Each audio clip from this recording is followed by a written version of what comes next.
Hello friends, आप सभी लोगों का मेरे इस चैनल पे एक बार फिर से स्वागत है। मेरा नाम है एडवोकेट सुमित कुमार। अगर आपको लॉ से जुड़ी हुई जानकारियाँ सुनना अच्छा लगता है तो आप मेरे इस चैनल को लाइक, सब्सक्राइब, शेयर भी कर सकते हैं। मैं समय समय पर लॉ से जुड़ी हुई जानकारियों को अपडेट लेकर इस चैनल के माध्यम से आप लोगों के बीच में आता रहता हूँ। अगर आपको लॉ से जुड़ी हुई जानकारियाँ सुनना अच्छा लगता है तो आप इसे लाइक, सब्सक्राइब, शेयर भी कर सकते हैं, ताकि ज़्यादा से ज़्यादा लोगों के बीच में लॉ से जुड़ी हुई जानकारियाँ पहुँचें। तो मैं आज आपको प्रॉपर्टी राइट 2025 के बारे में मैं आपको बताऊंगा। जैसे कि समय बदल रहा है।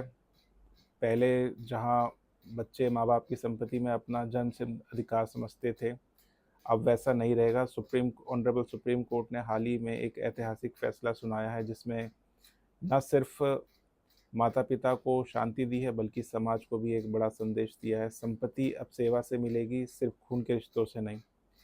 अगर आप माता पिता हैं या किसी बुजुर्ग को जानते हैं जो अपनी संपत्ति बच्चों के नाम कर चुके हैं या करने की सोच रहे हैं, तो ये चीज़ को ज़रूर जान लें कि सुप्रीम कोर्ट ने कहा है कि अगर अगर संतान माता पिता की सेवा नहीं करती, उन्हें मानसिक या शारीरिक कष्ट देती है,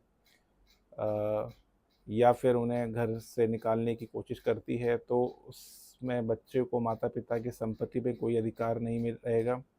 यहाँ तक कि अगर प्रॉपर्टी पहले ही ट्रांसफ़र हो चुकी है, तब भी कानूनी रूप से उसे रद्द किया जा सकता है। संपत्ति को पाने के लिए बच्चों को अपने कर्तव्य निभाने होंगे। अगर बच्चों ने माँ बाप को अनदेखा किया है तो कानून उनके साथ नहीं खड़ा रहेगा। रिश्ते से ज़्यादा ज़रूरी है व्यवहार। ये फैसला सिर्फ एक नैतिक रूप से नहीं कानूनी रूप से भी मजबूत है। पहले मौजूदा maintenance and welfare parents and senior citizen act 2007 के तहत यह नियम था कि बच्चों को माता पिता की देखभाल करनी है, लेकिन अब सुप्रीम कोर्ट ने इस कानून को और सख्त बना दिया है। बच्चों को दी गई प्रॉपर्टी वापस भी ले सकते हैं। अगर गिफ्ट डीड बिना शर्त की थी तब भी उसे चुनौती दी जा सकती है। अगर बच्चे अत्याचार करते हैं तो कानूनी रूप से उन्हें प्रॉपर्टी से बेदखल किया जा सकता है।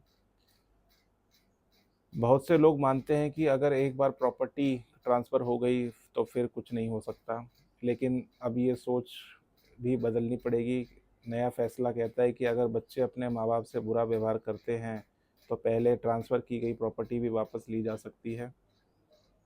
मतलब अब बुजुर्गों को अपने ही घर से निकलने का डर नहीं रहेगा।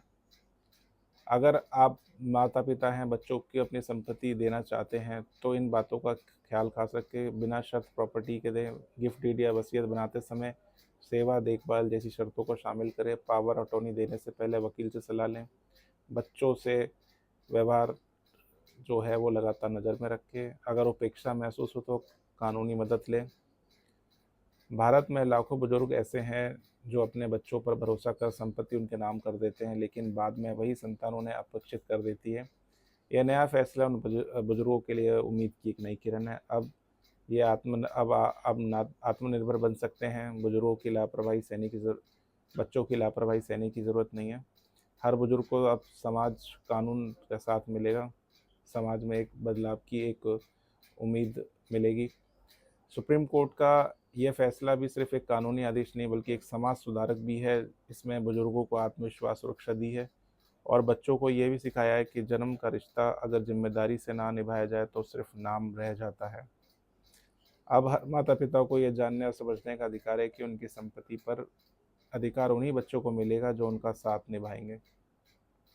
आई होप आपको ये जानकारी सुन के अच्छा लगा होगा।